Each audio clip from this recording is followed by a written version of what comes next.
tercera posibilidad, es inoperante. Técnicamente, la técnica tradicional te hacía referencia a que empezabas estudiando los inoperantes. O sea, te quitas primero lo que no puedes estudiar y ya los que sí puedes estudiar, fundados e infundados. Sin embargo, hay que recordar, en el artículo 189 de la nueva ley de amparo, se establece ahora que se estudian aquellos conceptos de violación que, de resultar fundados, generarían el mayor beneficio. Entonces, pues bueno, es respetable las técnicas que se ocupen, pero la regla general es que se estudia mediante un orden lógico, qué es lo que te pudiera generar un mayor beneficio. Hablemos nuevamente de estos conceptos de violación y vamos a empezar por los inoperantes, por aquellos que no se te van a poder estudiar. Y pongamos algunos ejemplos de inoperantes. En los conceptos de violación inoperantes, el concepto de violación puede serlo inoperante porque es novedoso. ¿Qué significa que sea novedoso? Ya lo dije hace un momento. No se lo planteaste ante la autoridad responsable y, en consecuencia, si no lo planteaste allá, por regla general, no se puede estudiar en el amparo. Oiga, ¿qué excepciones hay en este caso? Claro, tiene excepciones. Tú nunca pudiste comparecer ante la autoridad responsable y tener intervención ante la misma, evidentemente no le pudiste plantear argumento alguno. Si no le pudiste plantear argumento alguno, esto trae como consecuencia que tú tengas la posibilidad de traer tus conceptos de violación apenas en el amparo. Eso sería un concepto de violación, no tendría que ser novedoso porque no hubo intervención ahí.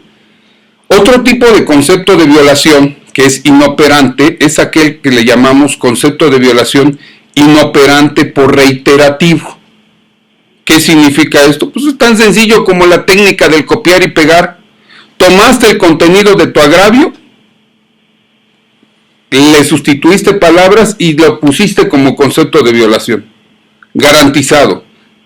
Más de un juzgador, ¿qué te va a hacer? Te va a poner una barrita de 2 columnas y te va a decir, dijiste esto en agravio y estás diciendo esto en concepto de violación, y es una reiteración casi textual. Ese es un concepto de violación inoperante por reiterativo. Hay otro tipo de concepto de violación, que es el concepto de violación inoperante por insuficiente. ¿Por qué es inoperante por insuficiente? También apoyado en jurisprudencia de la Suprema Corte. Inoperante por insuficiente porque lo que planteaste ante la autoridad o lo que dice la autoridad responsable, y a pesar de que tú tienes conocimiento de ellos y lo pretendes controvertir a través de tu concepto de violación, no terminas de combatir todas y cada una de las argumentaciones. Es de lo primero que hablé. Son consideraciones torales o fundamentales. Si no quitas cada una de esas consideraciones mediante tu argumentación y no hay suplencia de la queja, tu concepto de violación puede ser inoperante por insuficiente. Y así podemos seguir hablando de algunos otros conceptos de violación. Empieza a haber, algún tipo de conceptos que están mezclados. Te hablé de inoperantes, fundados, infundados, o inoperantes, infundados, fundados. Pero puede haber algunos que son fundados pero inoperantes. Ejemplo, te asiste la razón en una parte, pero en otra parte no te asiste la razón. Esta es una jurisprudencia de la entonces tercera sala, registro 1003-215, jurisprudencia 1336, conceptos de violación fundados pero inoperantes.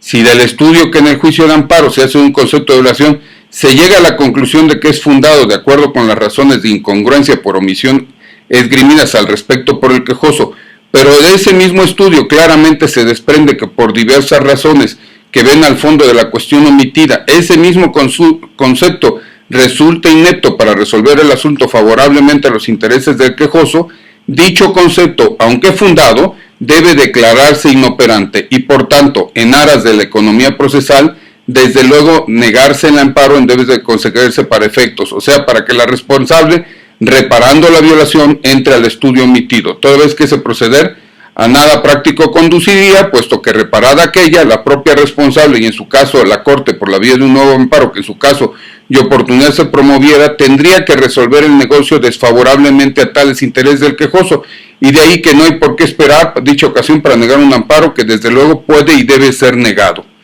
Esto normalmente se aplica cuando existe jurisprudencia. Es cierto, en alguna parte, ejemplo, la autoridad omitió estudiarte un agravio, omitió estudiar alguna manifestación que hiciste, es fundado tu concepto, pero nada práctico me lleva a conceder el amparo para que de esta forma se te dé respuesta si existe jurisprudencia firme de la Suprema Corte de Justicia de la Nación que resuelve el tema jurídico. En ese orden de ideas es como encuentras algún otro tipo de concepto de violación. Pero ¿qué te parece? Vamos a un corte en Argos Cursa y nos vemos en el siguiente video en Charlas de Amparo. Mi nombre es José Eduardo Telles Espinosa. Esto es Charlas de Amparo. Podemos hacer una consulta. Nos conectamos vía Zoom o vía teléfono, pero normalmente es vía Zoom y vamos a platicar. ¿O quieres venir a Puebla? Pues encantado, eres bienvenido.